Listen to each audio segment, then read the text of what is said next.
the West Coast, the East Coast, and deep in the heart of Texas. It's the Geek at Arms podcast with Brian, Mike, and James. Greetings, everyone. Welcome to the latest episode of the Geek at Arms podcast, a podcast camped squarely at the crossroads of geek culture and Christian faith. I'm James, and as always, my buds Mike and Brian are with me. Mike, how are you today, my friend? Doing really well. How about you guys? I'm doing good. Very sore, very tired. I'll get into the reason why in my geek out. Brian, how about you? I'm sleepy. Oh, yeah? I still haven't caught up from the time change. Yeah, I love the fact that we're finally getting cooler weather down here. I don't like the fact that when it's 6:30 outside, I feel like it's 10 o'clock in the evening. It is full on dark at 4:30 p.m. in Boston. Oh, wow. So, I mean, at least this is the good thing is that I'm getting out of work and I'm riding my bike. I'm not riding my bike at dusk. Because now that it's like full on dark, my lights are doing more than they are at dusk. So that much I'm happy about. And Good. have I got a light show decked out all over my bike. So He's got strobes and, neon. yes. And yes, like not like actual neon lights, but yeah, I've got strobe hub lights so that you can see me from the side. I've got lights on my basket. I've got a 750 lumen I will blind you headlamp and a good tail light. If somebody runs me over, it's not because they don't know that I'm there. They're just sick of it.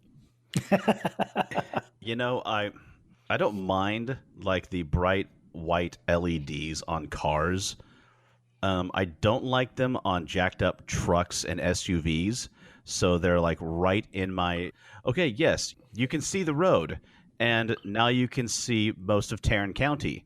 At least you're not still on that little Toyota that's so low to the ground that it's always like... Right there in your... Yeah.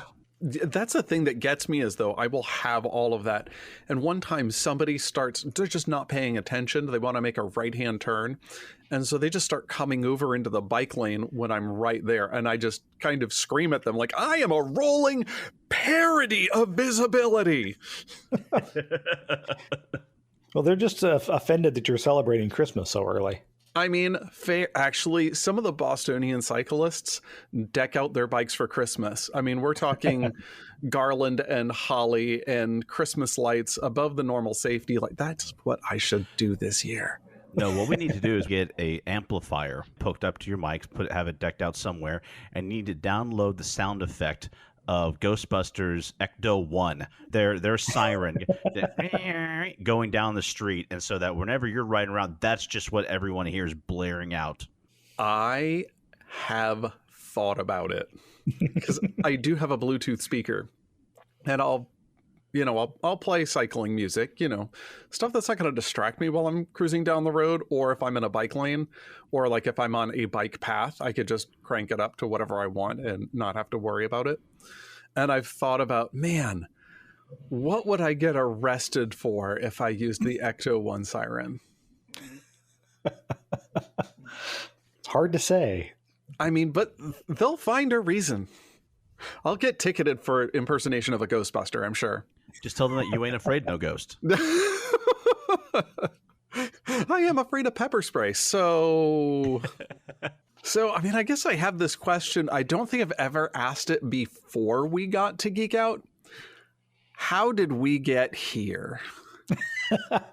Somebody said something about the time change. Oh, yeah, there we go. All right. That was naturally. you, Brian. That was you who said something about the time change. Somebody an anonymous person. We'll never know. I don't know. I never go outside, so I don't really notice the difference in the sunlight. Outside's for other people. Yeah. And that's the problem is all of the other people are already out there, and I want to avoid them. Can't fault his logic, Mike. I mean, I got nothing. Yeah. Well, let's head to Geek Out. I will kick it off this week. Not been too heavy, geek-wise. I decided a couple of months ago to reread The Lord of the Rings again. just because that's something I just kind of do. And I think many people do at least once a year or so. I can't fault you. Christopher Lee would read them once a year. Mm-hmm. Sometimes I just get in the mood for it. And I just finished up the Battle of Helm's Deep in the Two Towers. That is my favorite part. It's That was so a good. great section. Even to this day, I'm still finding new things in the books. I mean, that's the great thing about books is that you always are. Different things capture your imagination or new things jump to your attention because of where you are this time around. Yep. So, and of course, we're coming up on this blew my mind. We're coming up on the 20th anniversary of the release of the Fellowship of the Ring. La la la la, I'm not listening to you. I'm not old. La la la la la. Yeah, I know it makes me feel slightly aged, but I'm like, oh, that's an excuse to have a marathon. I don't know what is. Right. And we got the Snyder cut of the Justice League, so I'm waiting for the Jackson cut of the Lord of the Rings trilogy, which will probably be about 8.5 days long. The Scourging of the Shire. Finally, the Scourging of the Shire. Yeah, 4 whole discs dedicated specifically to Tom Bombadil. Oh, geez. Like, what an amazing character and what a prudent cut. Yes. Yeah, seriously. As much as I would have loved to have seen the Barrow Downs, it needed to go. Yeah, the Barrow Downs would have been a thing to see. But when you're trying to tell a story in this format, you can't make a pop-up version of the book or it will be awful to watch. At least in its entirety. Each individual moment might be cool, but... Mm-hmm. So anyway, other than rereading The Lord of the Rings, went and saw the new Marvel movie, The Eternals, and I am happy to report that it was one of the okayest Marvel movies to come out. I mean, they're due one of those by this point. Like, what is this Yeah. even about? Like, I've heard The Eternals, I've heard people say The Eternals, but I have no idea what this film is. So I wasn't aware, but apparently the Eternals in comic book form have been around since like the Kirby days. Given the title, I would have expected longer than that, but go on. They're basically a race of immortals who have been sent to protect the Earth from a very specific threat and have been told by a higher power than theirs that they can only interfere when that one threat is concerned. That's why they never popped up when there was, Ultron robots or Chitauri or, freaking Thanos. So This sounds a little convenient. yeah, slightly. It had some plot issues and some timing issues. I was okay with most of the performances. The heroes are fun, well designed, and the individual performances were, for the most part, very well done. It'll be interesting to see how they fit it into the rest of the MCU. They're really trying to stretch things out. I've always viewed it as you can kind of put all of the Marvel characters into 3 specific camps. There's the X-Men camp, all of the mutants. There's the Avengers camp, everyone who has been or is currently an Avenger. And then there's everyone else. Right. And Marvel right now is Marvel and Disney, I think they're trying to bring the everyone else into the fold as far as the movie universe is concerned, because they've done a lot of Avengers stuff. It's still going to be a while before we see any X-Men stuff. And sometimes the everything else has worked for them. I mean, they did Guardians of the Galaxy, and it was awesome, along with Ant-Man. I really enjoyed that. I might be one of the only people here who thinks this, but I thought Doctor Strange was just okay. And this movie kind of felt like that to me. It's funny because like you say that, and I have like no strong feelings about that opinion. So Yeah. I watched it when I had COVID. There were elements of Doctor Strange that I liked a lot, but I thought, the movie as a whole didn't do much for me. Mm-hmm. It was one of those things, like, it was a little bit like we were talking about with the Lord of the Rings. Like, individual segments of it were fantastic.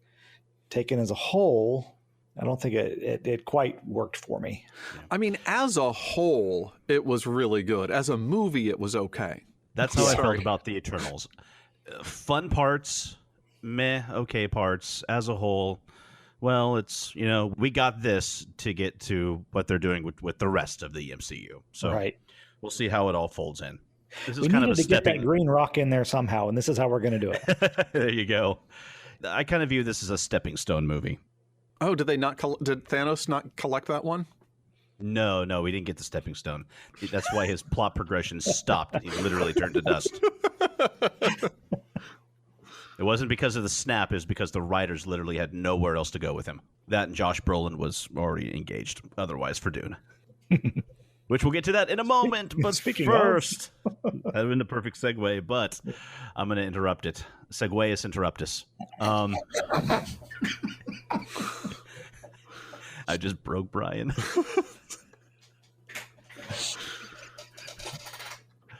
I couldn't tell if that was him still laughing or if that was a chair creaking. I was taking a sip of water right at that moment. I about drowned myself. Alert the CDC that this one is a podcast casualty. Podcast-oriented accidental drownings. 1 for 2021. Just be you and I on the next podcast, Mike. You better believe it. I'm going to be wearing a life preserver for that one. We do a video chat. Mike, why are you wearing scuba gear? You've killed one of us, James. I'm not taking chances.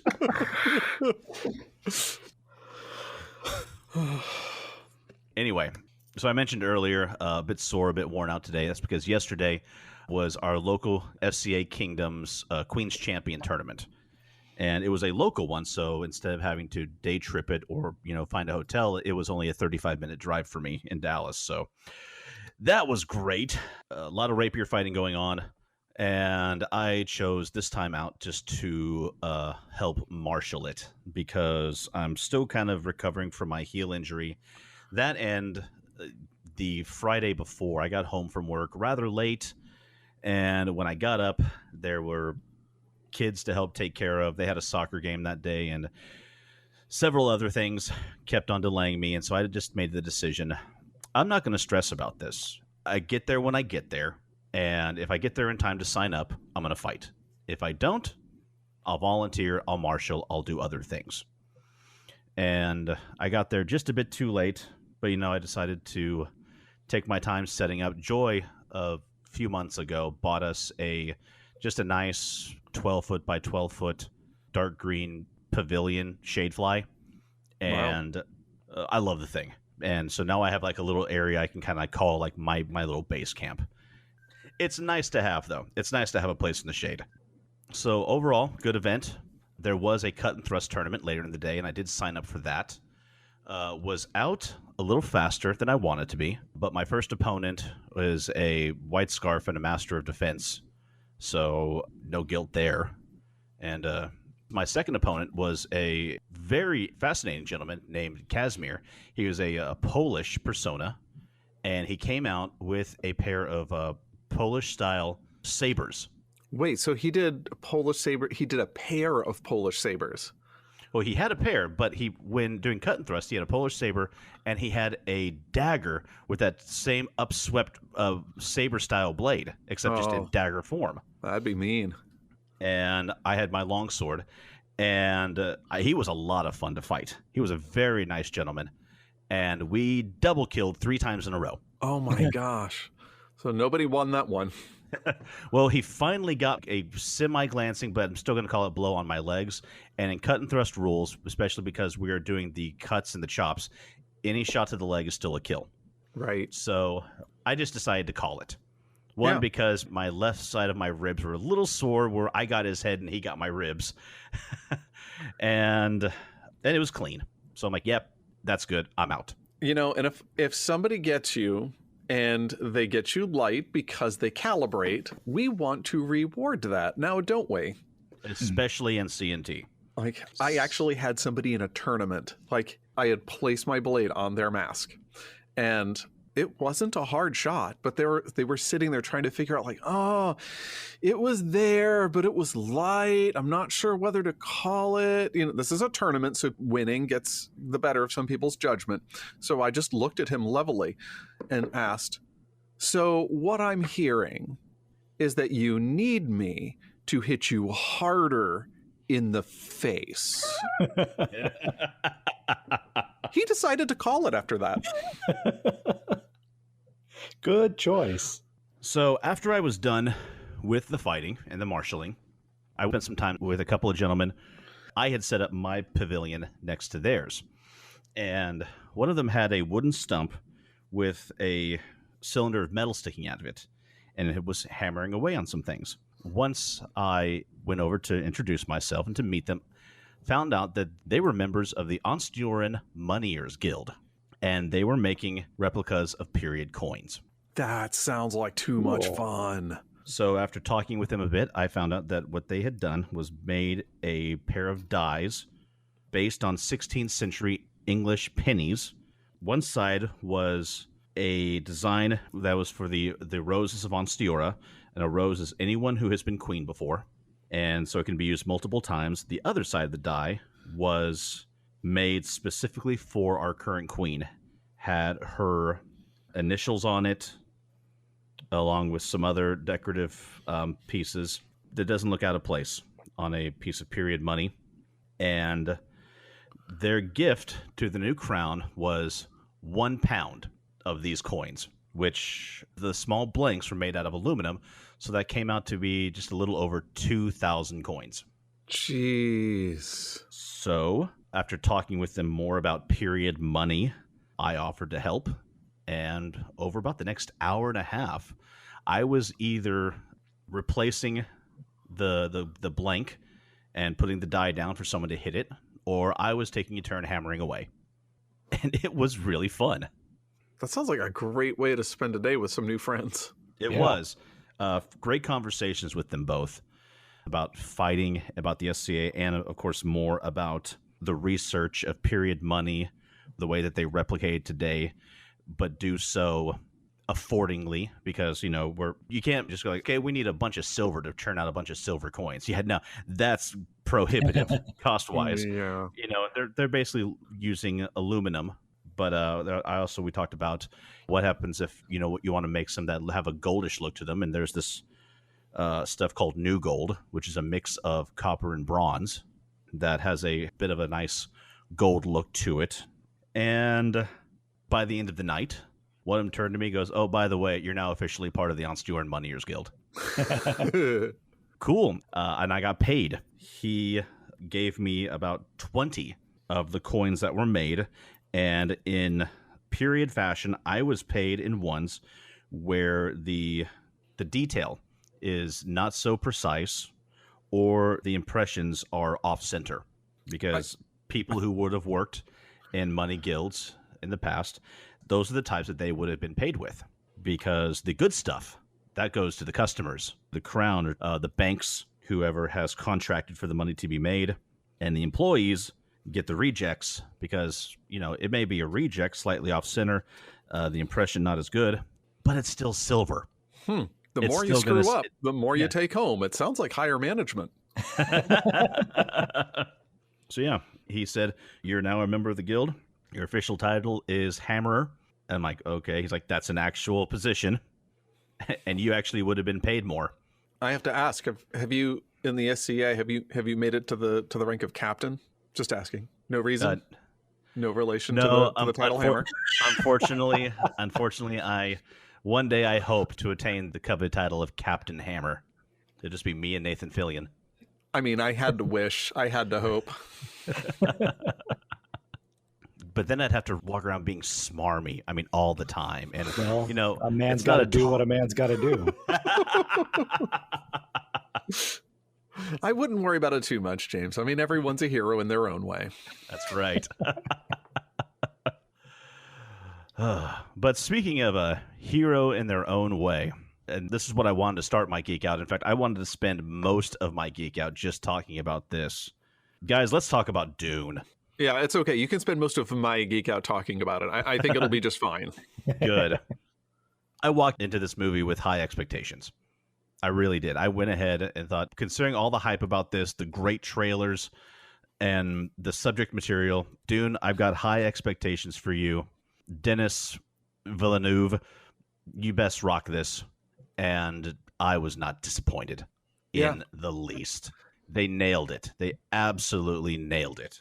It's interesting because I walked into this with a different set of hopes. Like, you want it to be good, but I was thinking to myself, okay, you can't burden a director with bringing your imagination to the screen and having them do justice to what it is that you have personally accepted as your headcanon of the way that things sound and look. But wow, I have to say that he just dropped the ball in terms of the vision. He took out so much that was pivotal, like the boring dinner scene, and he took out well, I, Thufir Howard, suspect you of being the traitor, Jessica. Oh, you do? I wondered where drunken Idaho got that idea. Well, I'll tell you what, I'm not the traitor. You're not the traitor. Well, if you're not let me tell you, I'm not the traitor, and I'll prove that maybe there is no traitor. And that dialogue wasn't there. It just wasn't Dune without all the boring back and forth, and I walked out. No, none of that is true. Is it any wonder that I decided to not read the rest of the book? Okay, I mean, the writing style isn't grand, but those things work well enough on the page to establish those characters and to establish some of the things that become pivotal later on in the book. But they just, and I've seen people that got upset that they didn't have the dinner scene and they didn't have the high level suspicion and the intrigue. And I'm like, you can't do that in 2.5 hours. The cuts that they made, like, granted, you love that in the book. Still, go ahead and love it in the book. Mm-hmm. But I thought that Villeneuve's cuts were very judicious and he cut all the right things to tell a visual, tight story. This sounds so familiar. Didn't we just discuss this very same concept with something else? I don't know. Maybe I just... we weren't talking about Ender's Game before. Well, good night, everybody, from Brian, Mike, and James. Be I don't want to compare Peter Jackson and Villeneuve. Because they both had monumental tasks of taking classic works and bringing them to a visual medium, but I think those were very different tasks. And they can both be good for different reasons. Right. I have to say that I was more impressed with Villeneuve's, this is just my subjective interaction with the work, I was more impressed with Villeneuve's adaptation than I was with Peter Jackson's, but I've had more of a relationship with Dune than I had with Lord of the Rings when I saw Peter Jackson's vision. Well, I've not seen Peter Jackson's version of Dune yet, so I don't feel like I can make a proper judgment. Okay, I know that was like a slip of the tongue in terms of the way that I sentenced my structure, but honest to goodness, Peter Jackson had thought about adapting Dune. Oh, really? I didn't know that. Yeah. I like him a lot. I will always admire him for what he brought in terms of the Lord of the Rings. He's not the right person to do Dune. We would have had Leto II as a giant sandworm played by Andy Serkis, and can you tell me that's the wrong choice? Actually, I can't. I've changed my mind completely. I want to see this now. You've won me over, Mike. Jason Momoa is like, wait, how many movies am I in? Like, quiet, or we will clone you and make them do the movies. One of the things that I have to say that really struck me was the attention to detail in terms of all of the analog controls on the ornithopters. Like, there were no computers. You'd expect everything because of the way that we visually tell stories is that things are high tech, high computer. You have these heads up displays where you're the touch screens that aren't really there, the blue and yellow ones that all superheroes are always touching, but not touching and gesticulating in front of. But you literally can't have that in Dune because they weren't allowed to have computers. That's why we have Mentats. And I'm like, gosh, you never explain it. You just show it and let it be. And that was really cool. I really appreciated the fact that they didn't go through explaining why things were the way they were. We didn't need that exposition, and it wasn't hard to follow plot wise. It just, for what you saw, you just accepted this is the way things are, and I didn't need that. It wasn't pivotal to the story. We don't need to know about the Butlerian Jihad. I'm actually upset that I know what the Butlerian Jihad is. Okay, let's talk for a second about what they added, though. And there were scenes between Paul and Leto and Paul and Duncan Idaho that were not part of the books, but oh my gosh. I think that they showed the emotional dynamics between Paul and Duncan better than any media before it, including Herbert's work. And I really thought that was fantastic and necessary character building. You get a sense that these are people who have spent so much time around each other, talking, training, working, eating together. These men, Duncan Idaho and Gurney Halleck, they're his uncles. And they act like his uncles. And that that is evident on the screen. Especially with that comment, oh, you put on some muscle. Really? No. And something else that I thought was really pretty incredible with the film is like this. The base work of this was being written in what, the 1950s? It was like 1957 that it came out. Or was it being written then? There's a lot of stuff that Herbert was kind of impressed by, Lawrence of Arabia and this other thing, Arabic, and let's just take the Middle East and copy paste that in there. Now, we won't say that anybody's a particular race, and we won't describe anybody's skin colors. So that way we get rid of all the nasty prejudices that I copied and pasted from my preconceptions of other cultures into this book.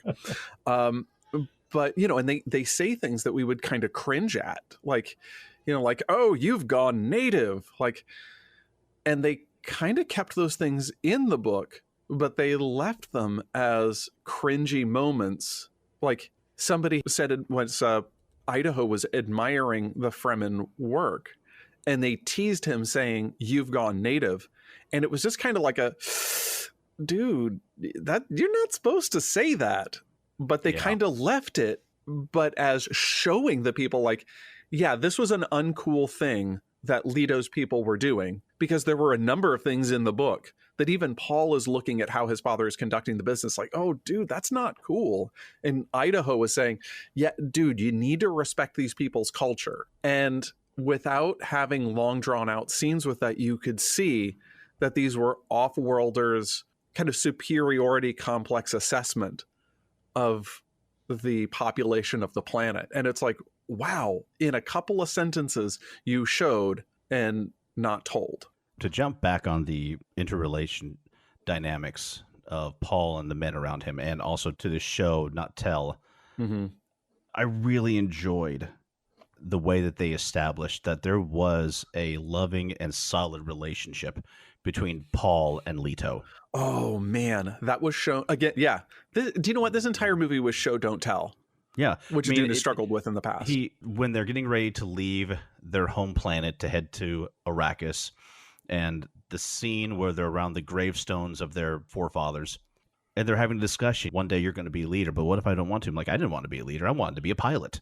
And just the line, I don't remember it completely, but, one day you'll be called to lead, son. And if your answer is no, you'll still be the only thing I ever needed you to be, my son. Like, wow. And the way he delivered it, the chemistry between those two actors, I had no trouble believing that there was real love between father and son, real affection between them. Yeah. And that came out again, the scene where they're on the flyer and they go to rescue the crew from the spice collector. And Paul's having a moment, and he ends up just sitting there next to a gigantic wheel. And they finally get him on board. And in one of the most incredible scenes of the movie, you see this giant machine get swallowed up by a sandworm. And they get back to the hangar, and his dad dresses him down, but not in a way that shames or embarrasses Paul. He just says, you have to be more careful. You need to be more careful. You are too important. Yeah, and it didn't come across as just, you're too important to this family line. I mean, it's like, you are too, like, yes, he is important as a line of succession, but he's also too important to Leto. And it's like, exactly. Wow. Yeah. And it's funny because this is not usually an emotional story, with emotional works. I mean, in fact, there are several parts in the book like, well, I'm going to suppress this emotion because there's a thing to do. I will feel grief over my father's death when it is time to grieve, which is not now, but I will be setting a time in my day planner after I kill Janus. All right? And Mark. Fantastic. I will let the mourning pass over me. I must not mourn. Mourning is the mind killer. Honestly, like that's part of his training, is that the Bene Gesserit have said, okay, well, we can't follow our animal instincts. And Paul has said also with his Mentant training, was told to strip these things out to let him calculate when he needs to. So his son is killed. Sorry, spoilers for anybody who hasn't read this book that was out in like the 50s. When his son is killed, he just kind of shuts that part down so he can tend to business and say, well, I'll mourn my son when I can mourn my son. So these aren't in their source material emotional characters, yet they have in the movie created these amazing emotional anchor points. And I thought that was so well done. Agreed. And it's like, not that the movie's an amazing tour of feelings, but it at least creates relatable characters and relatable moments better than its previous forms of media. I really enjoyed the balance between the characterization, the beautiful effects, and the music. The music was so good. Mike, I think you told me you saw this in a drive-in. Yeah, I did not exactly get the surround sound unless that was a single speaker FM radio surround sound system, which it was not. Oh, so you heard it as God intended. That's the way it's supposed to be heard. I had it sitting on the roof of my car as I was sitting in a camp chair huddled in a blanket. Nice. I saw it in like a THX theater, and it's so good. I hear the music is like in you. So Hans Zimmer is the composer. Yeah. And he is also a huge fan of Dune. And I read that he actually turned down working with Christopher Nolan on Tenet to score this film. I'm kind of glad he did. Same. There was one aspect of the music, though, that did annoy me. At various parts, you would hear a female's voice give a high-pitched chant or call, and it was very loud, and they used it way too often. The Harkonnens are invading, you hear her scream. Ships are lifting off, you hear her scream. Duncan Idaho comes out of the bathroom, you hear her scream. Like, really odd placement of these. It's a very strange scene to include in the movie, too. Yeah. That was my thought. Walks out drying his hands, you hear the space flush of the space toilet, and Whoa. No, you do not do that on Arrakis. You're right, like, just wasting water. Yeah, they like, I'm not, the three seashells. I don't know. We're moving past that. He just really doesn't like the still suits. I am so glad nobody has done like a detailed breakdown of how those work, because like surface reading, fine. Think about it any more than that, it's just creepy. Moving on. So, yeah, Mike and I loved Dune, and the highest praise that I can give a movie, honestly, is wanting to go see it again in theaters, being willing to pay full price just to see it a second time, or maybe a $5 matinee, but that's how much I enjoyed it. And if you haven't seen it yet, go check it out. I drove an hour to go see this at a drive-in and have like zero regrets. So yeah, I'm interested as to what they're going to do with the second film, because that's a tone shift in the book. I mean, that is a hard tone shift. I was really bummed to find out that the second movie hadn't been greenlit yet. Now, that's actually traditional. They're not going to make a sequel unless the first one does well. But I'm so used to, like, when a book has been split into two different movies, they shoot it all together, release one year, release the sequel the next. I thought that's what we were going to be getting, and I'm just glad that it's doing as well as it is. Yeah, I'm glad that it got greenlit. Villeneuve said that he wanted to do it all at once, but they just didn't authorize enough money to do it until they could see that it was actually going to perform. Because I mean, Dune has had some problems in the past. Like I don't know what you're talking about. If you don't, that's okay. Wait a minute. What is our main topic? Bad movies we love? Anyway, okay, moving. Hey, we could talk about Dune twice this week. Awesome. But we're going to not. Moving on. Sorry that our geek outs. Actually, I'm not sorry at all. I'm happy when our geek outs overlap. Unless there was anything else we wanted to say on Dune. Mike, what else have you been geeking out to? I watched Dune. I've been geeking out to that hard for weeks. Same. It's been a pretty geek light month, and also I wanted to save time for us to talk about Dune. But one thing that's been pretty happy for me is that I've been playing a Star Wars Saga Edition role-playing game, and I'm not GMing. Hooray! No, I do love GMing, but it's also nice to play. And somebody who GM'd for me years ago has decided that he really wanted some time to sit down and roll dice. And he was saying that, the Saga Edition D20 version of Star Wars is not the best role-playing game, but it's one that he knows. And can we not be so particular to exactly how the rules work and use it as a structure to do theater of the mind sort of things? And this is usually a very minis and maps oriented game. And we all just kind of said, yeah, let's do this with less pressure and less prep, and do it theater of the mind, and do it every other week for 2-hour sessions, which is really kind of tight. At first I was wondering how this was going to go, but when everybody knows that they've only got 2 hours, first, let's face it, if you have a 4-hour game session scheduled, at best, you're only getting 3 hours of game time. Like, there's at least an hour that's set up and chit chat and, oh, what's this? Or let's all stop and get a snack and so forth. Mm-hmm. People are committed to running this tight. Yeah, there is moments for character interaction. And sometimes we've kind of said this in an email, like, hey, my character has this on his mind, but I don't want to eat up too much game time for this. OOC, I'm open to X or Y or Z. My character is going to have some tunnel vision on A. All you need to do is just have the conversation to steer this elsewhere. That's just where my character is, but I don't want to get in the way of the game. And it's been good running it like that because it's fun, it's tight, and it's just a time to roll dice with friends, and we're really enjoying it. And Kasha's playing too, so that's fun. Can you give us any quick details about the setting of the campaign? It's Star Wars. What else is to know from there? Lightsabers, vroom vroom, slip slash, pew pew. The normal stuff. No. It's sad though that, in all honesty, you just described the plot of every movie. With the exception of Rogue One.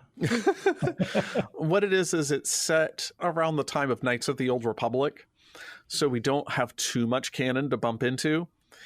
And the idea is that the Jedi-Sith War has just ended. And so, it's the Jedi-Mandalorian War that's just ended. And so the Sith are around, but they're not a prevailing entity in the universe. But the Jedi have been hit so hard between the wars recently that they're a structure, but they don't have the resources to dump into everything. So we're a couple of upstart Jedi, and I'm playing somebody who is just basically staff at the academy. And they said, well, we've got this mission. It should be a blue milk run. It's just a no-brainer mission. The 4 of you go on it. And so we do. Just a couple of level 1 Jedi and a computer mechanic go along to look into a distress call. And of course it balloons into, well, there's the Sith, and look, one of the Sith has captured one of our folks. Oh, look, we've captured one of the Sith. We've got to go after our friend. No, we can't go after our friend. They're in hyperspace, but Ohana means family, and family means no one gets left behind. Like, we can't do that. Which I actually said in the middle of, I had an argument with one of the other PCs, like, well, we can't. And I'm like, no. And I dropped the Lilo and Stitch right there. And the GM had never seen it. So he's like, I don't know what that word means. So they had to explain what I was talking about. I'm now imagining Stitch with 4 red lightsabers. Dark Lord of the Stitch. Oh. I didn't know where you were going with that, but it was so worth it. Because I'm sorry, he would completely be a Sith. I mean, at least at first. Yeah. But it's just great to be able to have a little bit of time to roll dice with friends, especially since one of those friends has moved to England and he can still get onto Zoom. That's also grand. Very cool. So that wraps it up for me. How about you, Brian?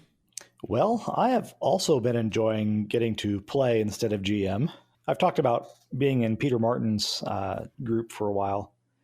And I believe last time or the time before, I had mentioned that we were going to be starting Monster of the Week. And James said he was so jealous. And we have parlayed that jealousy into James joining that group. And I got to say, your Sam Elliott impersonation is so good. Thank you. That every time it's my turn to talk after you've been talking, I try to fall into your accent. I'm like, no, that's not my character. I'm playing somebody else. I joined the group's Discord, and we were talking about what we want our characters to look like. And suddenly the other players were sending me pictures of classic old tough guy actors. Somehow it ended up on Sam Elliott, and I'm like, nope, that's the one right there. Partially because someone had recommended that I finally give the man who killed Hitler and then Bigfoot a try. This is an actual movie on, I don't remember if it's on Netflix or Hulu. Actually, it's on Hulu. You know what? I can't say anything about it. It has to be experienced. So just go check it out yourself. For the most part, you won't be disappointed. You're just you're going to go in with one expectation, and you're going to find that you've experienced something else completely different. Anyway, so that's been a really good experience. We've only had one session so far because we're all adults with weird lives that keep throwing things out in our way. But I'm really looking forward to finishing out that first scenario and starting on the next one. And if I can jump on that one more time, Brian, I have to say, I have done game brainstorming sessions before. I don't think I've ever enjoyed one as much as I did with you and the other players. What was happening that night was everyone just throwing out ideas and the things we came up with. It was just magic. Yeah, they're a fantastic crew, very creative and very, very generous. I like that a lot about them. And so enthusiastic and supportive of each other. Mm-hmm. Man, I'm so happy that we can hang out online and do this, but I want you all over at my house. That would be fun. On a related note, I'm also playing in another game. It's a one-shot, but Jeff Romo invited me to play Call of Cthulhu. That sounds like fun. Oh, yeah. And I've listened to Romo GM before for The Glass Dagger and a couple of other one-shots. And he's just fantastic. And he's just as good, I really don't think like Glass Dagger, it's not edited at all. It's just, he's that on the ball. He's really, really fantastic. And we're playing this, the late 1920s or early 30s in Soviet Russia. And we're all NKVD agents investigating a farm that's production has fallen. So we're all having a lot of fun doing our outrageous Russian accents and oppressing the proletariat. It's great.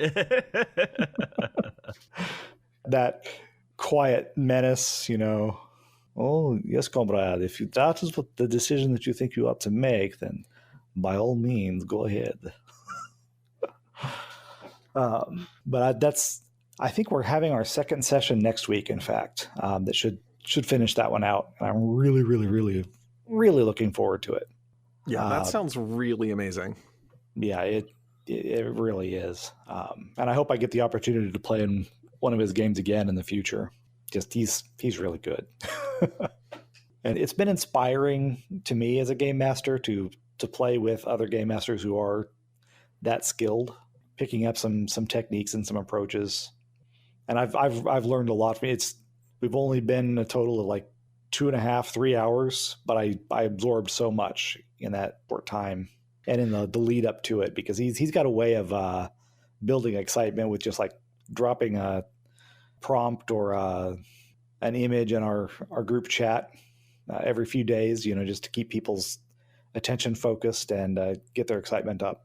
Yeah, that's one of the exciting things about being a GM who also likes to play in other people's groups, is just seeing what do other GMs do well And some of it is you don't have to emulate it. I mean, I'm never going to have the complex storylines that Will is going to have. Like, he seems to know how to keep a universe, keep its clockwork ticking while you're following one set of mechanics, and the rest of the universe keeps on ticking. Like, nothing ever gets put on hold or on pause.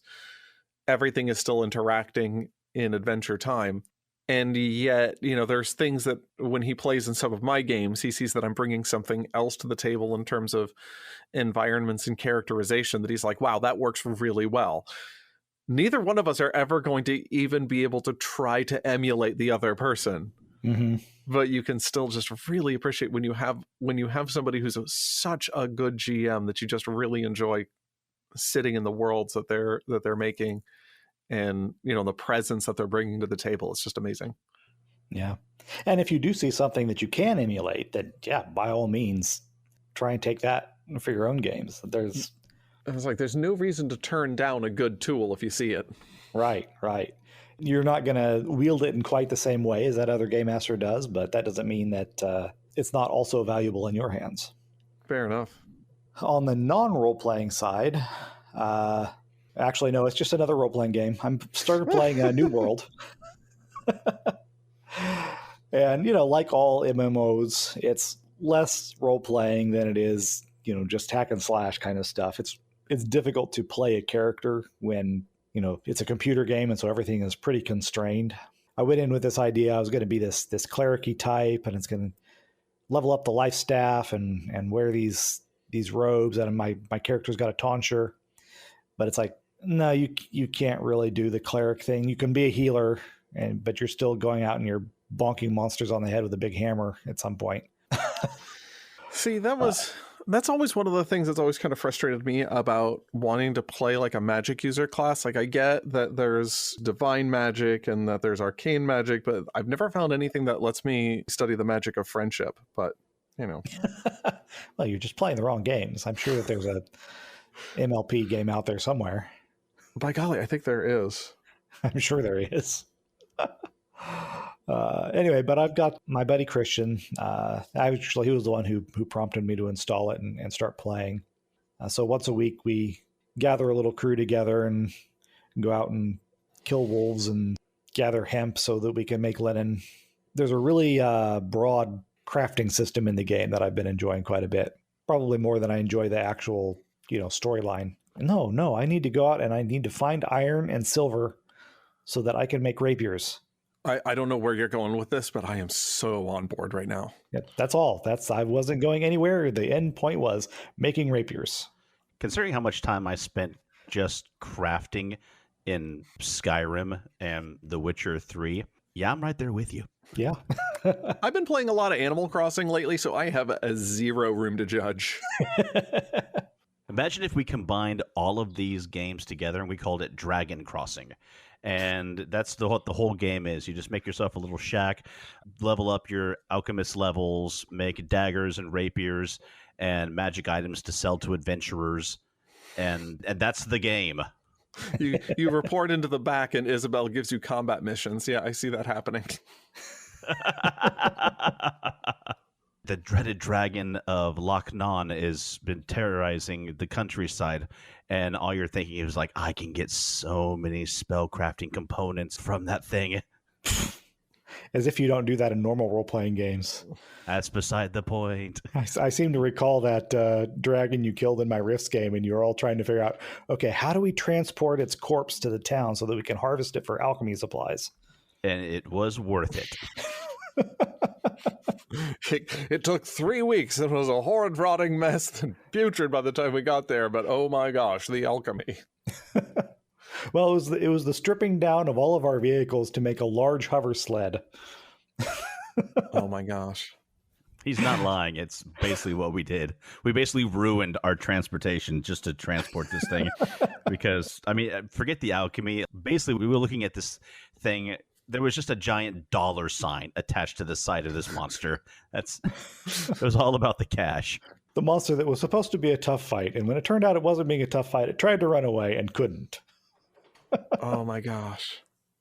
Yeah, I've GM'd that adventure before. I have GM'd that adventure many, many, many times. More than a few with me. Yes. In that same Rift game, actually. And the Middle-earth role-playing where I had my assassin that I actually had theme music for, and she lasted like 3 turns. Is that the one I murdered in Code Blood on stage? No, that was earlier. It was the one that you captured, and no matter what I tried to do to try and get her to escape, it just wasn't happening. So like, dang it. So what was I talking about? I was talking about New World, but I was done talking about New World. I'd said all I had to say about it, I think. Yeah. And then, we started talking about game mastering styles. Right. And I mean, I think that's how our better conversations tend to go, honestly. Pretty much, yeah. I guess I could talk about, I'm about to start Traveler. With Oh my Tuesday group. gosh. That sounds great. Getting all of the stuff put into Roll20. Roll20 has a category for, it says Traveler any edition, but I wish it said Traveler every edition. Because I'm taking pieces of like 6 different editions of Traveler and smashing them together. And also like some Cyberpunk Red and even a little bit from Tales from the Loop. Oh, wow. So what's the premise of this one? It's going to be a pretty standard Traveler game. With Traveler, it's always hard to say this is what we're going to do because you never know what the characters are going to be. Right. Because so much of it is randomly generated. And the only thing that I really know is they're going to muster out on Regina, and then will they have a ship? I don't know. If they do, what are they going to do with it? I don't know. Right. Will they have pants? We don't know. Maybe it'll be kills. Roll for pants. My last Roll for Shoes game was fantastic too. I did a little Halloween scenario. Oh my gosh. Do tell. It was set in a kind of a fictional analog of Hex Hollow.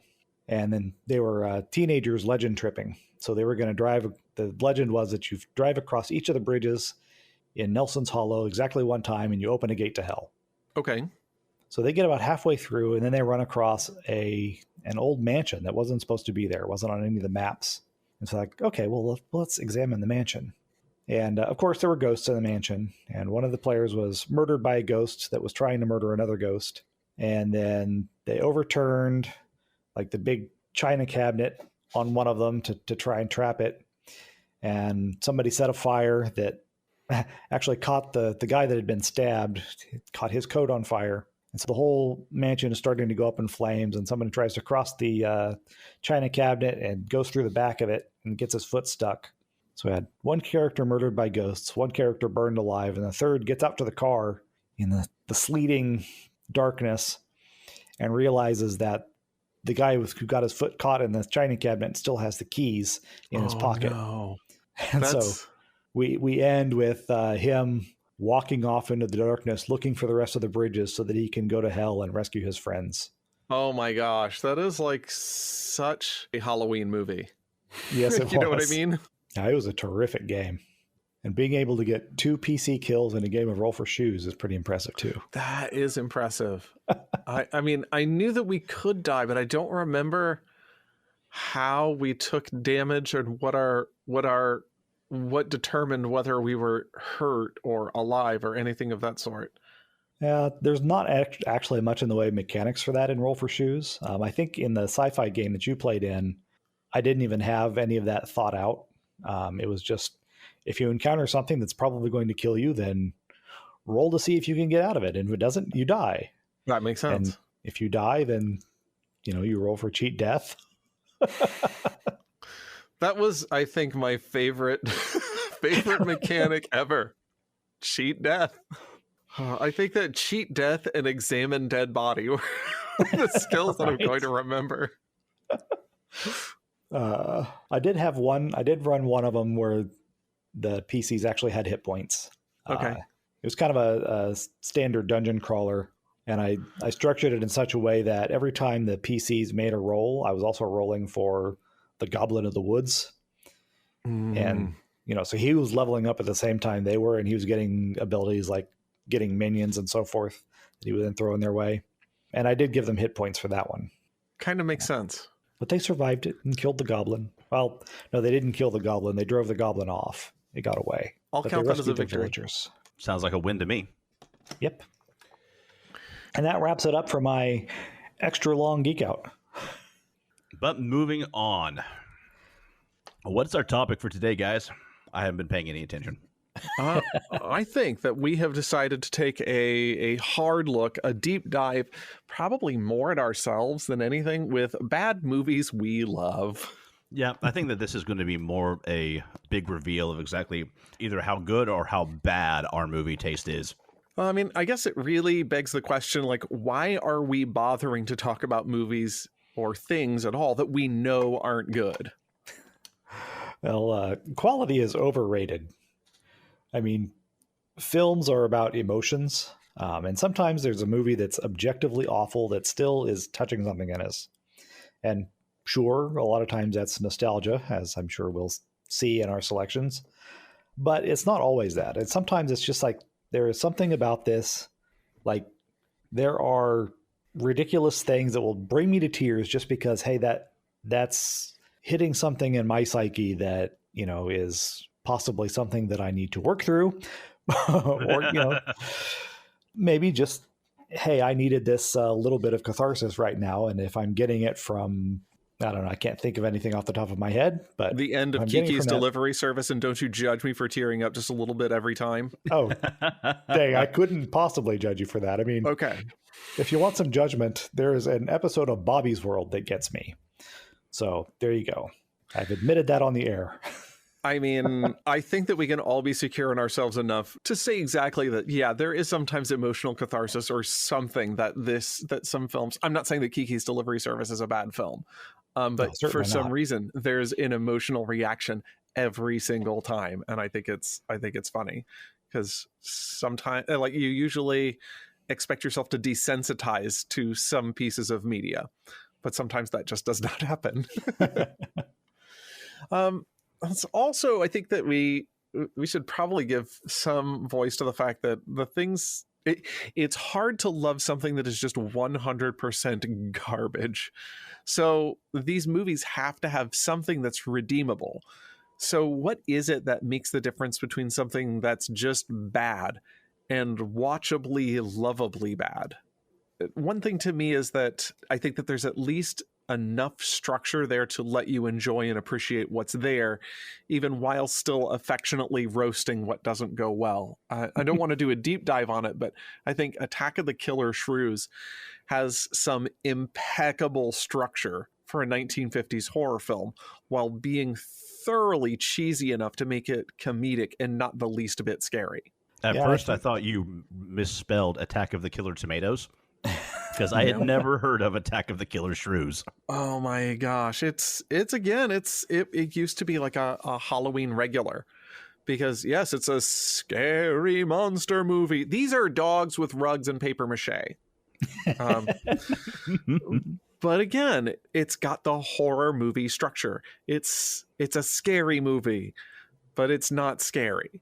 And I think that structure for that film is one thing that makes it good, and also the fact that you can appreciate what it should do, but it never manages to get there. So you like it in kind of the, he's my dopey step cousin, but don't you dare talk bad about my dopey step cousin. So what else makes something that's bad but watchably bad? Or do you guys have anything on that? I think it depends on the individual. It's like trying to define what is good. It depends on the person, but it also depends on where they're at emotionally at the time that they view it. That can determine if it's something that they watch and they just forget about, or if it's something they connect with. Like you in the end of Kiki's Delivery Service, like Brian in that episode of Bobby's World. Feelings and emotions. Movies are meant to connect with us using those, at least the good movies, but also sometimes the bad movies. And you never know what's going to hit you square in the heart or square in the funny bone. And you can't explain it. And sometimes it doesn't need to be explained. Just because you find enjoyment and fulfillment in something doesn't mean that you have to figure it out. Sometimes you just enjoy it. You know, it's funny because I had a similar thought when I was listening to, I mean, we can say the name Retro Rewind on this podcast without getting into trouble, right? I mean, we've done it before. I should hope so. I think we owe them a nickel every time we do. I was listening to their review of Star Wars Episode 2, and everything that they said was bad about the film, and everything they said was a tragic maker. I'm like, yeah, agree. When it came down to the final ratings, and I'm sitting there to myself thinking, yeah, nostalgic, and like tragic. And I'm like, really? But without being able to disagree with any one of their points. I think you're right. It's subjectively, what do you bring to the table as to whether or not, recognizing its faults, you happen to view things through a particular lens or not. And I'm just shocked at myself that I didn't think of Attack of the Clones when we were planning this episode out. Is that to you as like one of the quintessentially enjoyable bad movies? About half of it is an enjoyable bad movie. The other half needs to be cut out. But there's things like going back and rewatching the prequel trilogy after having seen the entire 9-episode saga. I actually do appreciate, episodes 1 and 2 a lot more now than I did when they came out. And it's not like, hey, I'm going to throw on Attack of the Clones because, that's my idea of a good time today. But, if I'm watching Star Wars, yeah, I'll go ahead and I'll watch the prequel trilogy again. And honestly, all of the Obi-Wan stuff in that movie is fantastic. I love it. I could do without just about everything with Anakin in it, but the Obi-Wan stuff is good. I like it. I've got some really good news about Disney Plus in the very near future. Yes, I am looking forward to that one. Same. All right, let's get into some of our just prime examples. You see what I did there? Of didn't mean to do that. Well done. Wow. It was an accident, but it was true. I'm a dad. I make bad puns, and even I rolled my eyes on that one. The thing is, the audience doesn't see the notes. They don't know that my prime example of a bad movie that I love is the 1986 The Transformers, the movie. I shamelessly love this shiny piece of hot garbage. I mean, I guess the question is, what's wrong with it? I mean, on the surface, it's just a 2-hour toy commercial to launch Generation 2 of a new product line. If you dig just a little bit deeper, you find a 2-hour toy commercial just to launch Generation 2 of a new product line. Mm-hmm. It has this weird sagging middle act that feels largely driven by the need to introduce more characters. One thing that I think would have been... Can we just substitute the word characters with toys? I mean, you're not wrong. There was just this staggering lack of understanding of children's psychology as the writers mercilessly murdered characters that children had created emotional bonds with through play. And there is so much that happens with children in their play. And it was just a gut punch. Like, I sobbed in the theaters when Optimus Prime died. Yep. It was 1986 that I lost my innocence because I had never seen a central hero in a cartoon die before. That concept was completely foreign. And here they kill like the biggest hero of the time, Optimus Prime. Now, that was my model of virtue. Like if I had read Aristotle at that point, like when you say to Aristotle, well, how do I live virtuously? And he says, you find a virtuous man and you live like that. Like, let's take out the word man and put in the word Autobot, and I have my choice. I think that there were a lot of things that they could have done that would have been bold storytelling if the writers had a modicum of awareness as to what they were doing. And they've gone on the record saying something to the effect of 20 years later, look, I thought I was just selling toys. Never in a million years that I had thought that I would be standing here at a con panel answering the question yet again, over and over again, why did I kill off Optimus Prime? I'm still stuck on Aristotle bot. Wishing to be friends is quick work, but friends roll out. Oh my gosh. Wow. I don't think that I'd seen all of it since the theater. I did watch a little bit yesterday, just to see, do my memories match up to what I remember?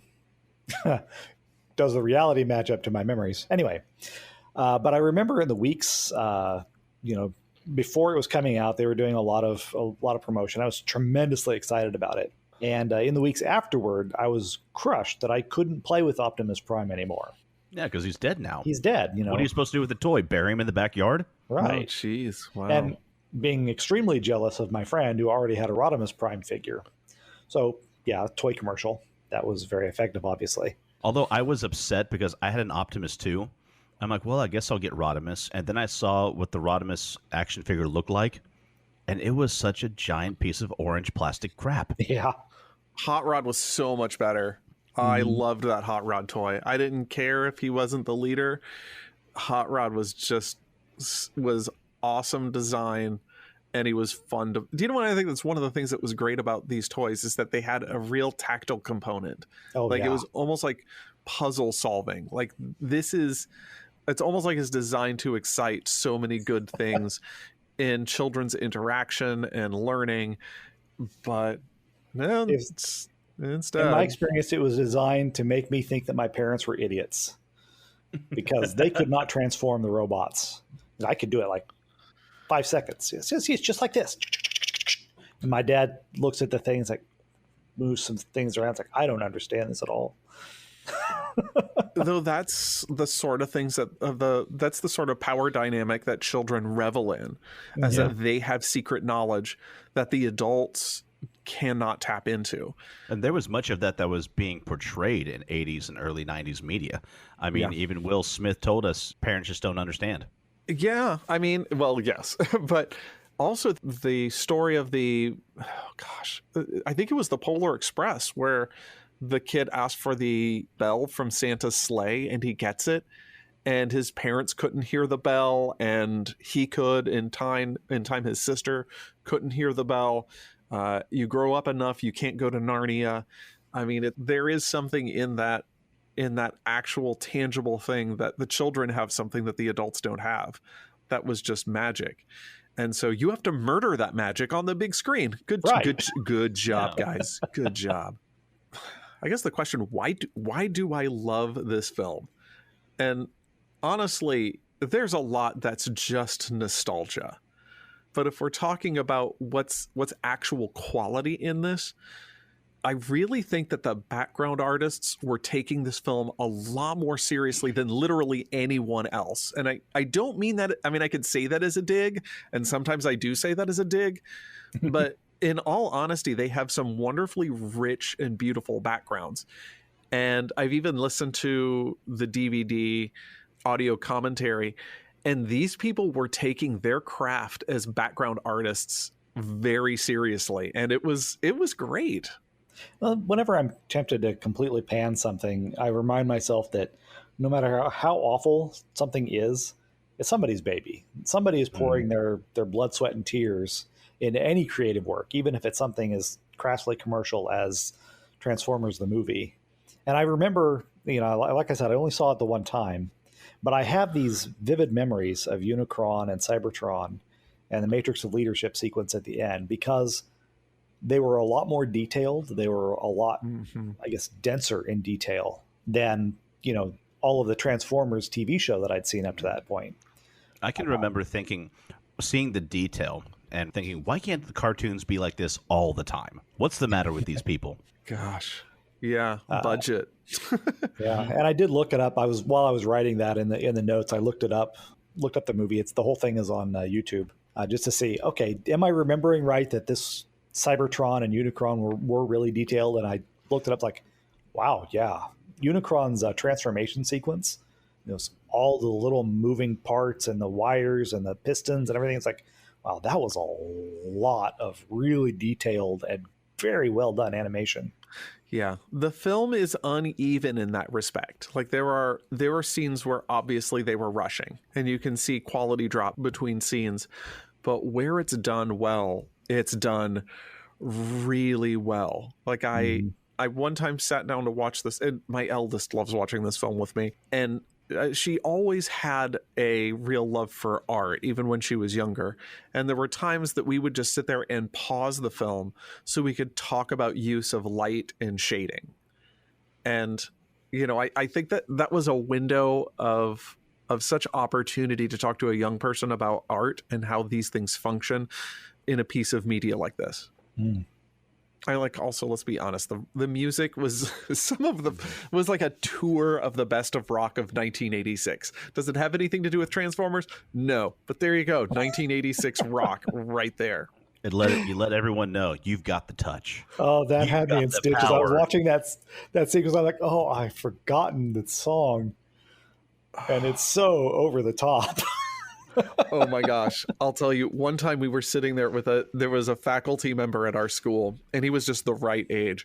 We're sitting there trying to get a copier working again. And he was like, oh, wait a minute, I'll bet you it's this. And he, changes a thing, puts the toner back in, is able to close it, and it powers up. And I said, somebody call Stan Bush, because you got the touch. And he like 3 people just stopped, and the faculty member just puts his head in his hands like, I am ashamed that I got that.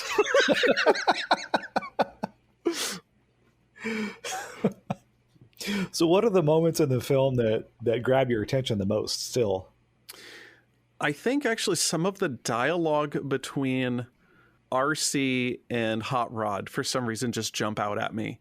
There's this thing where he's all filled with bravado, and he's like, oh, I wasn't scared for a microsecond. She just looks at him like, well, you probably didn't understand the situation. Like, burn. Like, that's, and I have just tucked that line away into the recesses of my brain for appropriate usage when the time when such the time comes. That makes me think she must have been a Call of Cthulhu player then. Wow. For those who don't know, there's a mechanic there where if you see something extremely scary, you do a sanity check, and if you fail that, then you have to do an intelligence check. And the smarter you are, the harder it is to succeed at the intelligence check, because if you succeed at it, you understand what's happening and you become a gibbering idiot because this can't be happening. But if you're stupid, then it just goes on right on by and you don't lose the sanity. Wow. I think that there are some scenes that are just beautiful in terms of lighting. Opening the Matrix is, when you've got the music going, it certainly creates an emotional moment. It's over the top and it's cheesy, but it's there. But it's also beautifully lit. And I also, for some reason, the scene that stands out to me is when Megatron is tearing into an Autobot shuttle, and it's just one quick firefight. It doesn't matter how many laser blasts they've all taken in the past. Just shoot these people a few times and the laser blasts go right through them, and your favorite toy is dead. Just the callousness of that scene always jumps out at me, and I'm like, again, I think it was one of those things, like, if you understood what you were doing, I would think that was bold. But Megatron, you don't. They looked at their blasters and were like, did you guys know these things had dials on them? We've been all the time. We've been on setting 2 all the time. How high does it go up? For this scene, 11. Then away we go. But next season, they're going to push it back down to 4. Do you know what? I also think that Leonard Nimoy's performance is actually pretty decent in the film in a few scenes. Like, sometimes he's going as he's directed, and it's cartoony and it's over the top. But the moment when, Starscream looks at Galvatron and says, Megatron, is that you? And just the line, here's a hint, it just has just enough cold malice to it that I'm like, well, Nimoy, I'm glad that you're a part of this. You're different than Spock. You can act. Speaking of interesting performances, one that stood out to me was the transformation scene of Megatron and Unicron. We've already seen Unicron snack on one planet of intelligent robotic species, which kind of sets the stage for him. and he's coming along, and he finds Megatron and the rest of the Decepticons that have been tossed aside. Is it kind of sad that this was Orson Welles' last performance? Yeah.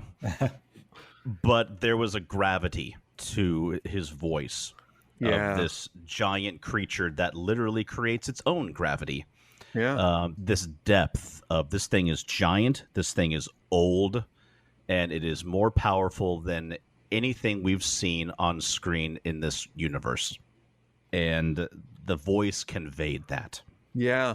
And up until now, the big bad, the big evil has always been Megatron. And now here's something that Megatron is like an ant to him. Yeah. The bargaining is like Megatron bows to no one and just puts Megatron in his place. Just swats him aside like he's absolutely nothing. And just with a thought, transforms him into an even more powerful Decepticon. The animation's beautiful. The whole scene where he's like, Megatron is digitized. You see his internals, and he's turned into Galvatron, and the rest of the Decepticons are changed as well. Yeah, one of the most enjoyable scenes to me. Yeah. It's interesting that they did bring in such hard-hitting voices for this film. Like, they didn't have to go to... When I was however old I wasn't going to that film to see Orson Welles. I had no idea who he was. But somebody cared enough to bring that to the screen. I mean, they already had Frank Welker, who is one of the best voice actors in television and movies. If you think that you've never heard Frank Welker, you're wrong. Just if you go to Frank Welker, play the Frank Welker drinking game. You take a shot every time you recognize a character he's voiced, and if you make it to 1986 and have not died of alcohol poisoning, you win. Because the guy's just so talented, he's done everything. But still, they brought in like huge, big name actors to do this, and it's kind of an incredible choice. Note to our listeners, Geek at Arms does not endorse excessive drinking. Any damage done to your cerebrum or liver by excessive alcohol intake will not be compensated by us in any way, shape, or form. I've just said if you do this, you will die. That's not an endorsement. Local geeks die after drinking too much alcohol after watching one season of Transformers. Blame local podcast. I think we're a very non-local podcast, aren't we? Hey, we're coast to coast and deep in the heart of Texas. Everywhere's local for us. That's right. But moving on. Yeah, so that's my pick. I had a really hard time thinking up of movies for this subject. Either that says that my taste in movies is really good and I have a very high sense of quality, or it's really, really bad and everyone's just humoring me. Well, list off some titles that you really love and we'll tell you how awful they are. No problem. Krull. Oh, Okay, man, you went right for the jugular. I just envisioned that rat in one of the teasers for Ratatouille as he's eating the garbage. He says, if you just push past the gag reflex, all kinds of flavors open up to you. It's good to know what Mike really thinks about me now. Although, to be honest, I've really wanted to rewatch that film in particular because I enjoyed it when I was young, but I know like it's supposed to be bad, and love is the answer all along. But anyway, moving on. We can't do this now. But speaking of gag reflex, a movie that I did think of, which some people love, some people just don't care about it at all, and that's Tremors. Oh my gosh. Came out in 1990, and I can't count how many times I've watched this movie. Back when we felt that we were lucky to actually have cable. You remember those days, gentlemen? Anytime Tremors came on the USA Network, which seemed like it was at least 4 times a week. Of course. If I found it, I was going to watch it. That was the rule. Like, if I find Tremors, I'm watching Tremors. Because it was just so entertaining. I mean, it's a wonderful throwback to the classic monster thrillers of the 1950s, like Creature of the Black Lagoon and so many more. It's a comedy thriller, but it just was so enjoyable. It was a horror movie without being overly gory, and I could go on and on about it. One thing I liked, I think that kept me coming back, and I think brings so many people back, is that it's a refreshingly honest movie. Yeah. Everyone plays their parts in this so earnestly. And I don't know how big of a star Kevin Bacon was in 1990. He'd had some hits, but he was so good in this movie. Everyone was really good. Reba McEntire. What? Wait, why?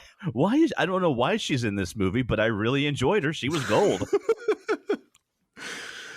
I mean, still, I think so many people's favorite scene in this entire movie is where the monster invades Reba and her husband's basement, and they find that their recreation room is basically just a giant wall filled with guns. It's an armory.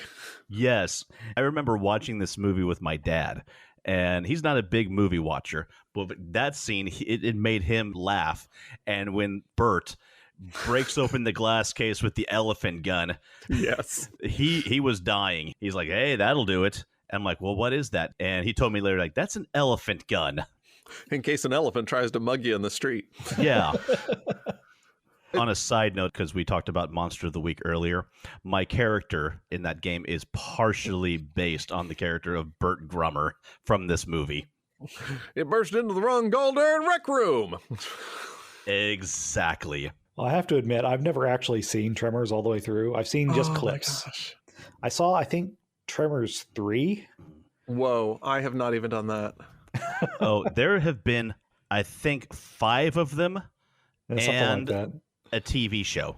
I can't speak for where the rest of the franchise went, but this film is remarkably unpretentious and honest with what it is. Like it was a love note to the 1950s horror flicks. You know, the blog, the blog, Attack of the Blog. Oh. That's a modern horror movie. Attack of the Blog.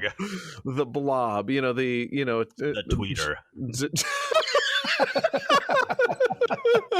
I'm imagining this kaiju bird just stomping through New York now. Here it's evil called. It's a Alfred Hitchcock homage. But you see people that try to do their own contemporary 1950s horror or sci-fi flicks, and they try to turn up the cheese. You know, instead of turning it up to 11, they turn it up to 25, and there is such a thing as too much cheese. And this film just strikes that balance of saying, you know, we're going to emulate that style in the 1990s and just let it be what it is. So it winds up having a lot of charm, even though you are getting exactly the setup of, okay, we know that there's something out there, and then we see somebody die to know that it's deadly, and then we see how they kill somebody so we know that it works, and now the plot can move forward. Yeah. I think what also helps is the believability of the characters themselves. Like, you actually care for these people. You actually hope that they're going to survive. You're rooting for them every step of the way. The only one I was really hoping was going to get turned into food was the annoying kid.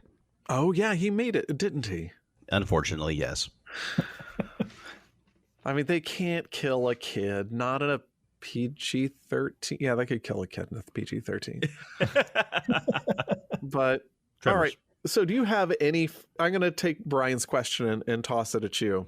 Like, do you have any scenes in this movie that really, I mean, obviously the rec room, but any other scenes that jump out at you that you just love in this movie? Well, obviously, yeah, the rec room. That's first and foremost. I enjoyed the sequence of the central characters, Earl and Valentine, which, side note, I loved their whole dynamic together. Yeah. I mean, their chemistry was so good. As they're driving down the road and they keep encountering these monstrosities. Graboids, you know, if you will. Well, either is they have a slight encounter with a graboid, or they keep finding evidence that graboid has been there. And the tension is mounting. Like, first they find the old Fred, who was up an electrical pole. And then they find the old farmer, who all that's left is his face under his hat, which is gross. I always wonder as a kid, like, wait, how is that a farm? He's literally hoeing dirt and sand. Anyway, He's a dirt farmer. he's a dirt farmer. And then they find the Doc and his wife, or their car, which has been pulled underground. I'm like, y'all really need to get on a different road. Yeah. You're on the wrong highway. Well, there's only one road. That's the point. There's no way Yeah. out of town. But it did a great job of, you felt the rising tension Yeah. of them wondering what's going on, what is happening, and was a good series of scenes. Yeah. What about you, Mike? Well, me, I just love seeing this film through your eyes. I was like, I watched this recently as a sick movie, and when I had COVID, I watched a lot of bad movies. Like, I wasn't in for an intense emotional experience. I just want to see lights and sounds that, I don't feel bad if I fall asleep during. And this was the perfect sick day movie. My wife comes in and looks at that and just said, "My dad loved this movie." And that was all she said, and she left the room. Brian, I know you've only seen bits and pieces, but was there anything that stood out to you? Well, honestly, the only thing that I can even remember was that clip that you showed us during Monster of the Week, where Bert's carefully lines up and takes his shot, and accidentally he kills the monster, but he accidentally also kills the car. That was actually from Tremors 2. Oh, was that Tremors 2? Yeah. Mike, have you seen that one? I feel that I have been denied critical, need to know information, which was a line that we quote, my college roommate and I quoted at nauseum to each other and to my then girlfriend, because that was just so her personality. And I say that affectionately. For legal reasons. Yeah, I've only seen Tremors 2 once, but My view on it is that it's rare that a sequel ends up being as good as the original, and this one is not. But that being said, I found it enjoyable. It was okay. Mostly due to the acting of Bert and Earl. Those two were entertaining enough to kind of carry it. now I want to see this movie redone, except with Bert and Ernie.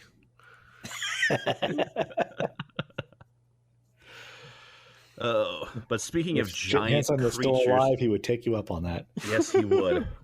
Speaking of giant creatures that come up out of the ground, I want to talk about giant creatures that are above the ground as another bad movie that I love.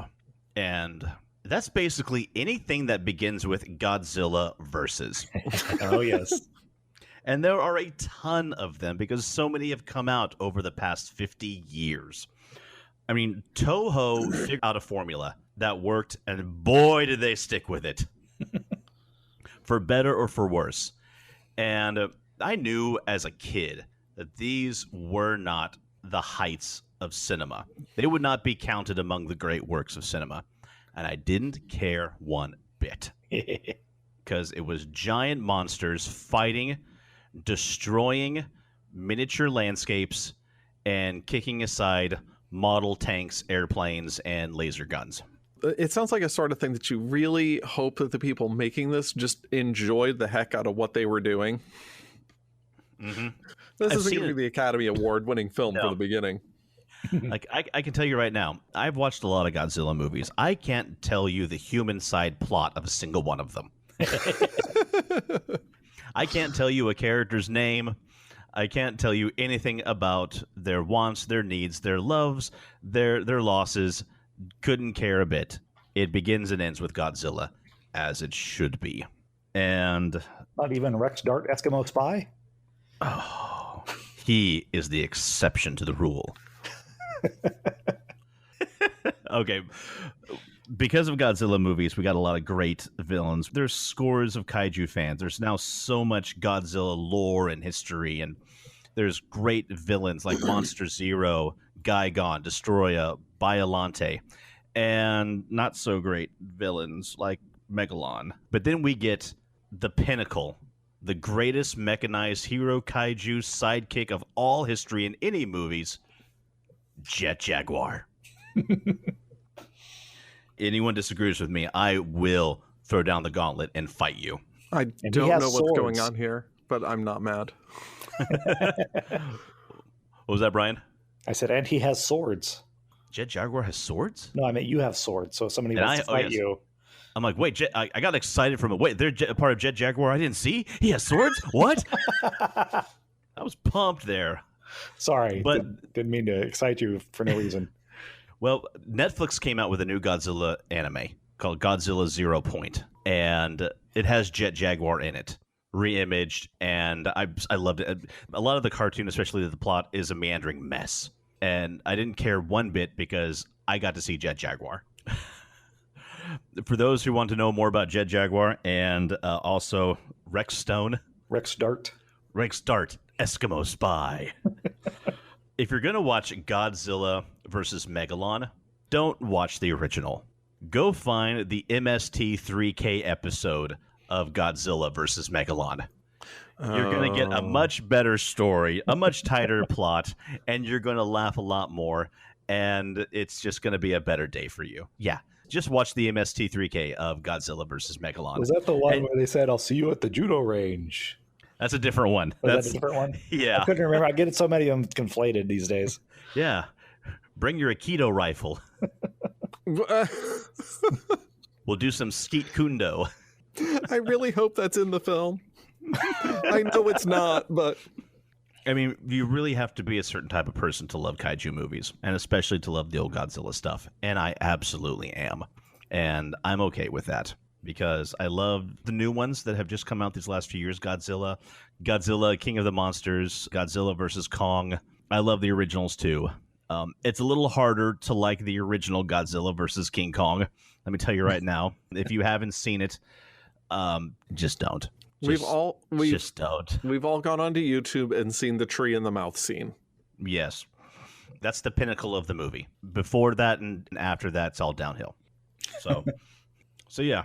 What else? Well, for me, when I thought about the bad movies that I love the most, the name that floated to the top was The Adventures of Buckaroo Banzai Across the Eighth Dimension. Oh my gosh. 1984 classic. This is the absolute best bad movie I've ever seen. And it's, I don't know how to explain it really. I mean, it's like, it fully embraces its camp, and yet somehow it's playing things straight at the same time. Like it's satirizing itself somehow. Yeah, but without being over the top. I mean, this film is just beautifully unpretentious. Yeah, exactly. And I don't know, I mean, okay, well, let's talk about the central character, and that'll give you an idea of what kind of movie this is, because Buckaroo Banzai... Is his name Buckaroo Banzai? His name is Buckaroo Banzai, and he is a brain surgeon / particle physicist / adventurer / test pilot / rock star. He's got his own comic book. In universe, there's a Buckaroo Banzai comic book. Everybody knows who he is. And if he wasn't the inspiration behind a lot of Atomic Robo and his team of action scientists, I will eat my shoe. And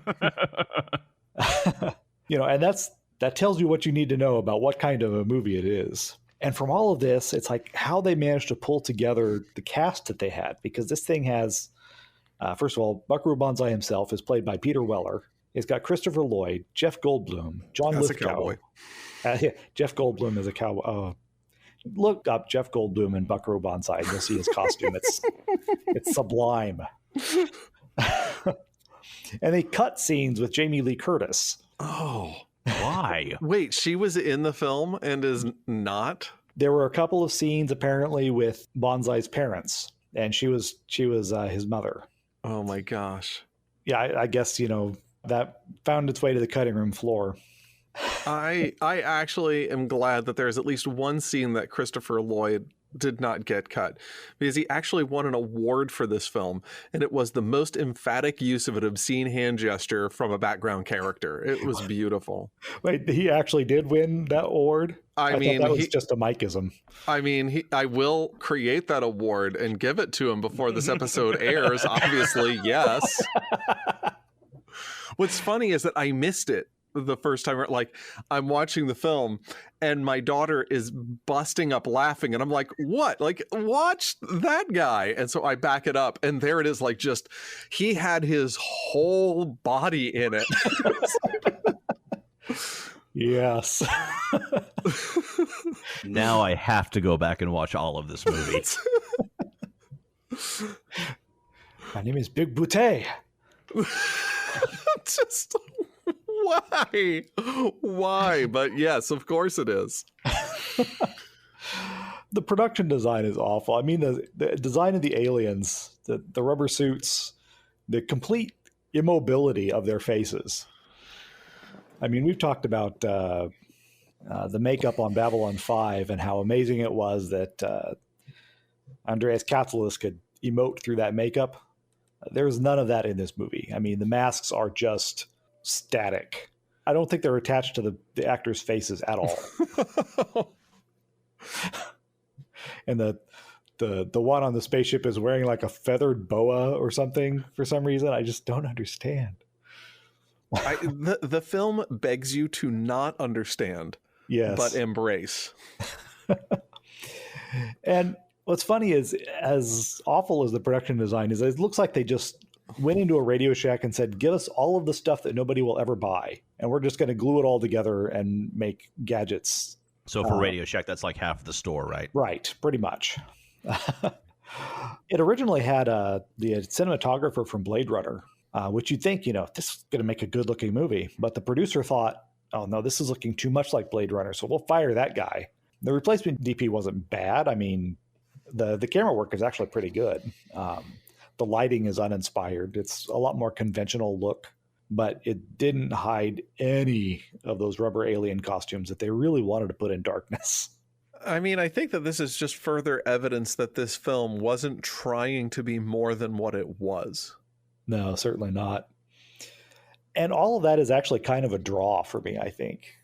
It's not really a lampoon, and it's not a parody. It's not even really, I mean, it's got some stuff in it that makes you think, okay, this is a comedy. Like the computer readout that says first the jet car is signed, and then it's sealed, and then it's delivered into the eighth dimension. Right. But I think if I were going to compare it to something, it's got a lot less in common with like the works of Mel Brooks than it does with The Princess Bride. Oh, yeah. Now, I'm not going to be so audacious as to put The Princess Bride into this category, but they've got a similar kind of approach to the material. And I get what you're saying there, because it was one of the difficulties when they were trying to sell The Princess Bride. It did not do well in the theaters, because when you ask the marketing people, well, what kind of film are you selling? They had to admit that they didn't know. Well, and it's right there in the script. Well, it's got everything: fencing, fighting, true love, giants. Torture, revenge, true love, miracles. And that's not a tagline. No, that doesn't go into the logline very well. I think that the Buckaroo Banzai is pretty similar. Like, what kind of film is this? Other than saying it's a lighthearted, campy adventure, but that doesn't quite encapsulate the zaniness. Oh, and it's not going to tell you anything about what it's going to be like to watch it. That is for sure. The exposition is like, it's got this like opening crawl Star Wars style that tells you who Buckaroo Banzai is and what's happening, but it doesn't really give you the necessary information. It's like having to watch The Empire Strikes Back without ever having seen Star Wars. There's a lot of stuff going on here, and I don't understand any of it. And why is that watermelon there?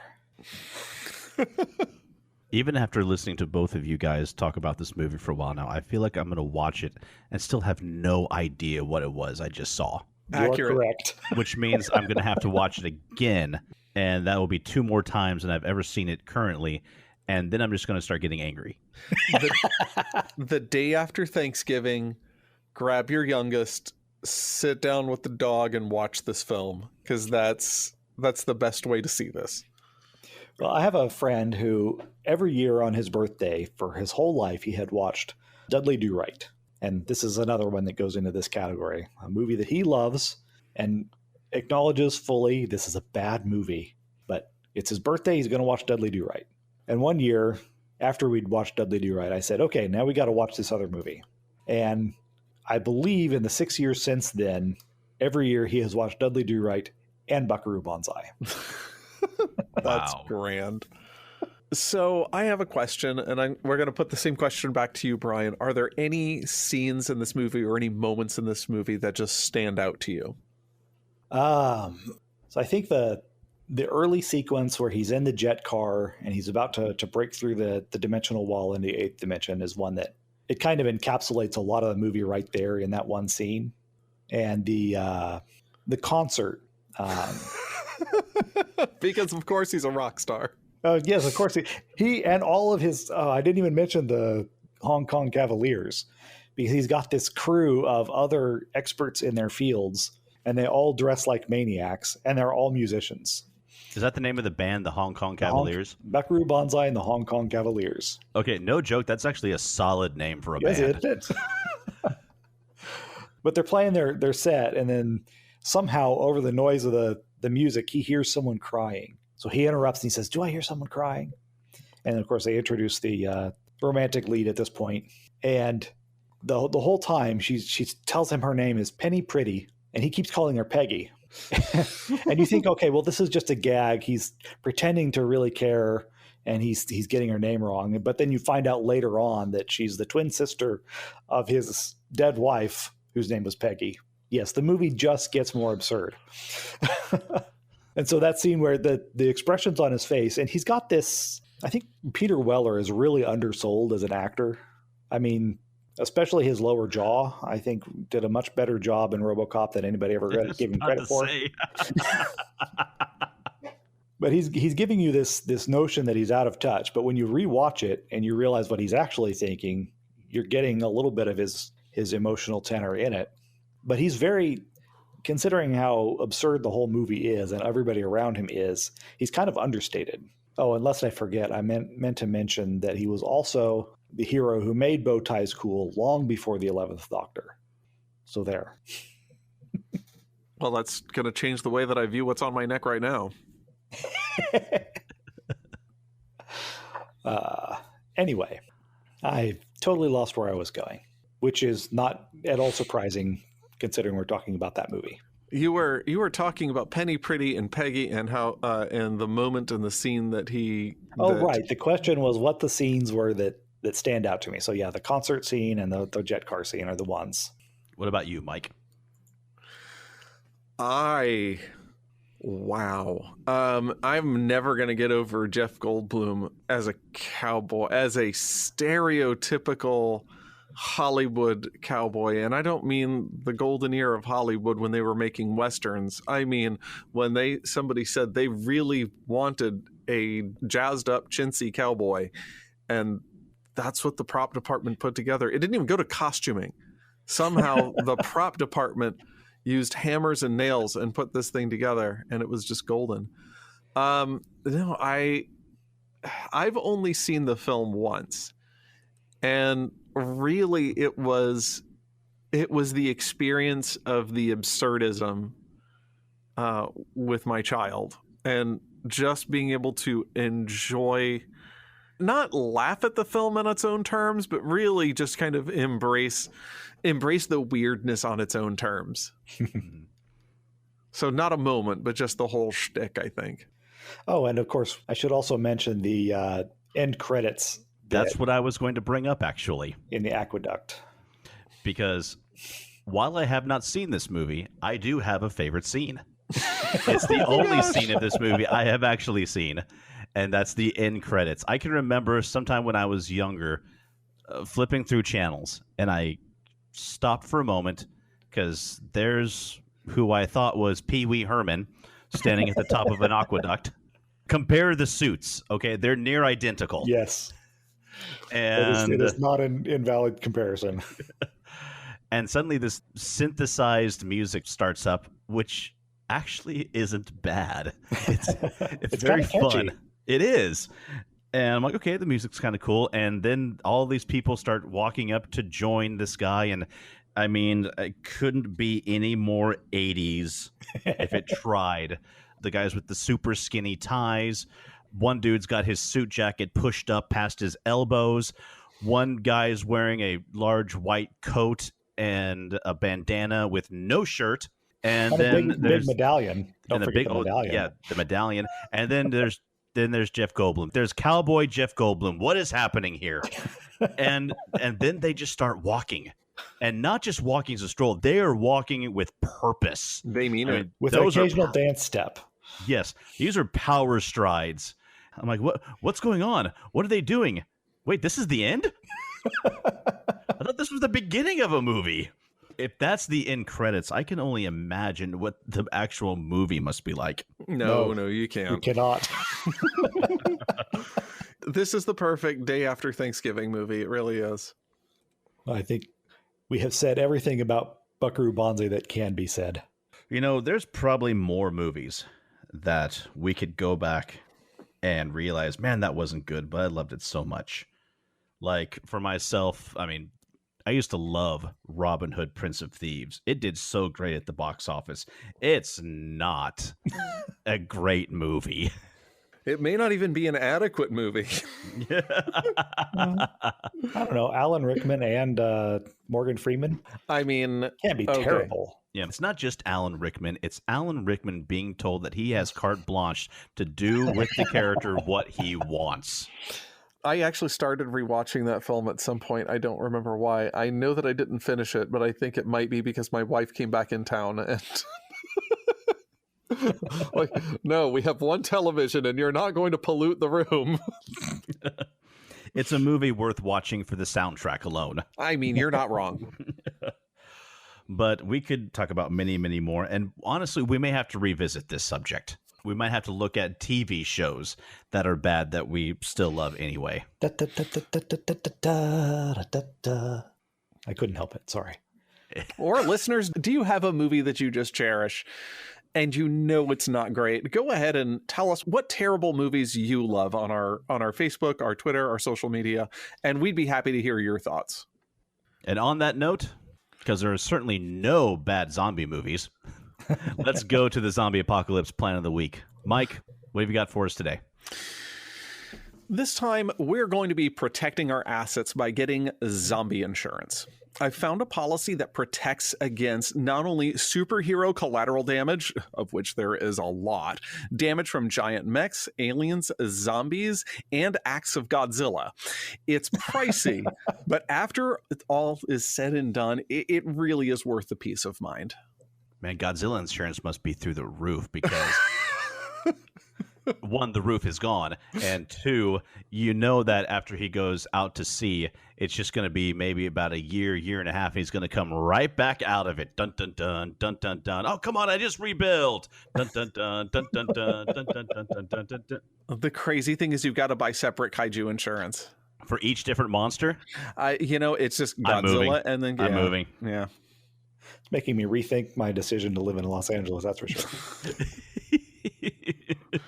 Somewhere off the Pacific Ocean would probably be better. Honestly, I think anywhere other than Japan, and we're cool. So I don't know. I saw him lay waste to San Francisco a couple years ago. Oh my gosh. Yeah. Good point. And I think that is going to wrap it up for us this episode. Thank you all for listening in. Make sure you check us out online at geekatarms.com and at facebook.com/geekatarms. Mike, what's our Twitter? We are Arms Geek on Twitter. Check us out on iTunes or through the podcast listening app of your choice. If you would, please leave us a review. Let us know how we're doing. It really does help the podcast. And as always, from Brian, Mike, and James, be safe, be blessed, and be geeky. Thanks for listening to Geek at Arms. Music for this podcast was provided by Incompetech.com. For more, check us out at Facebook.com/Geek at Arms. Give us a like and maybe even subscribe to us on iTunes. That would be awesome.